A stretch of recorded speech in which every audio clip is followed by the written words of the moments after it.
Hello guys, today I'm gonna show you simple audio amplifier. We need them a few components and let's get started.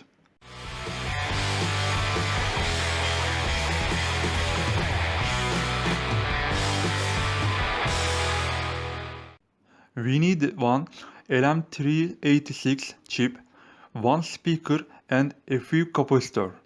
Now you can see schematic on the screen. You can make easily. If you don't know how to make a circuit, write a comment, I share this. And test time. As you can hear smooth audio from speaker, this chip has a low cost and low power, but usable. Episode is over. If you can't miss anything, don't forget to subscribe my channel and see you next time.